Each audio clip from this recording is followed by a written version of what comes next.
Nag-trending, umani ng batikus. At ngayon, nagsalita na sila. Bunny, Ethan David, at Sean Castro, humingi ng paumanhin kaugnay sa kontrobersyal na video na nag-viral online. Pero ano nga ba talaga ang nangyari sa likod ng video? At sapat ba ang kanilang public apology para sa mga fans at netizens? Umalab ang social media matapos kumalat ang isang video kung saan tila may mga gestures o biro sina Ethan, Sean, at ilang members ng Bunny na hindi ikinatuwa ng maraming netizens. Marami ang nagsabing offensive, di nakakatuwa, at di dapat ginagaya ng public figures. Sa gitna ng backlash, agad na naglabas ng public apology sina Ethan David at Sean Castro. Ayon sa kanila, hindi nila intensyon na makasakit at handa silang matuto sa pagkakamali. Insert quote snippet, "We sincerely apologize for our actions. We are learning and we take full responsibility." Ang Bunny naman, sa pamamagitan ng kanilang management, naglabas din ng pahayag, humihingi ng paumanhin at nangangakong mas magiging maingat sa susunod. Habang may ilan na tinanggap na ang apology, may mga fans din na nagsasabing, minsan, sorry is not enough. Pero may ibang nagsasabi rin, everyone makes mistakes. At least they owned up to it.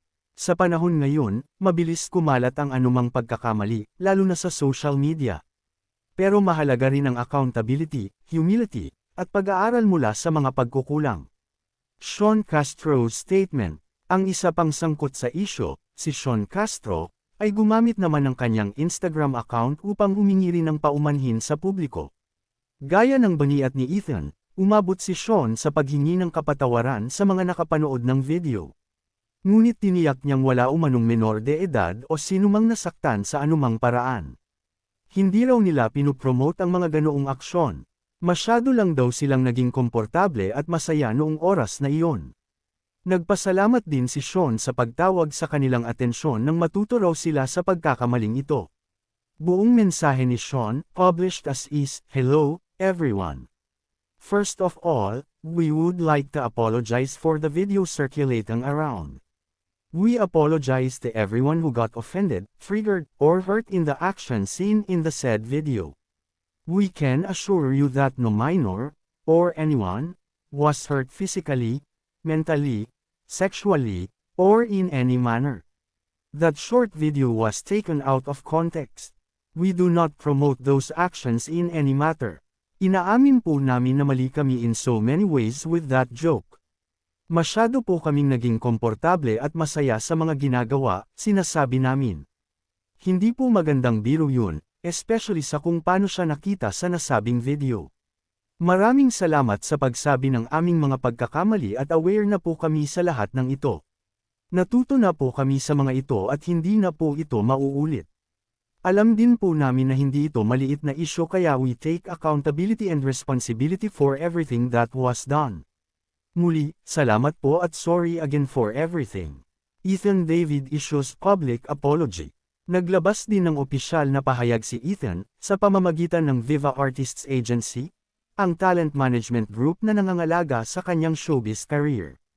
Katulad ng Bunny, inamin at inako ni Ethan ang pagkakamali. Naiintindihan daw niyang naging offensive sa iba ang aksyon niya sa video, at humihingi siya ng kapatawaran. Nangako si Ethan na sa susunod ay mas pag-iisipan niya ang mga gagawin para hindi makasakit ng iba. Mababasa sa kanyang pahayag, yesterday, a video was uploaded featuring myself with a group of people. In that video, I was shown making certain crude motions as a joke towards another person, and laughing about it.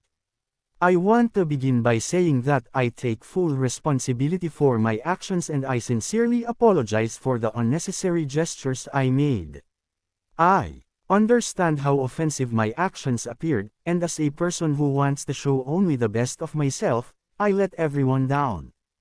Humihingi po ako ng kapatawaran sa mga nasaktan at na-disappoint sa akin. Nais ko pong ipahayag na malaki po ang respeto ko sa lahat ng tao lalong-lalo na sa kababaihan. At anumang napakita kong kamalian sa kumalat na video ay hindi po sumasalamin sa mga pinahahalagaan ko bilang tao. Hinding-hindi po ito mauulit. Once again, I sincerely apologize for what happened. I also want to thank everyone for pointing out the ways I can improve. I promise to take the time to educate myself about my behavior and further reflect on my character, in order to learn from this incident and to become a more sensitive, respectful and mature person.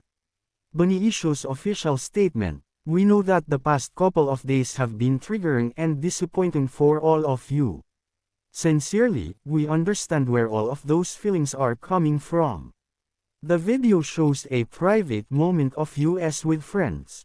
We definitely did not intend to hurt anyone in the process. We offer no excuse for our actions, reactions, and choice of words. We take full accountability. Nagkamali kami. We deeply regret our mistake and sincerely apologize to our blooms, friends, families, and the general public. We humbly ask for a chance to reflect on and learn from our mistakes and continue to work on becoming better versions of ourselves. Maraming salamat po sa inyong malasakit, suporta, at pangunawa. Bagamat 3 lamang sa 8 miyembro ang sangkot sa kontrobersya, nakalagay ang lahat ng pangalan ng Bunny member sa official statement. Ang tanong, sapat na ba ang kanilang paghingi ng tawad? O dapat ba silang managot palalo? Anong tingin mo sa nangyari?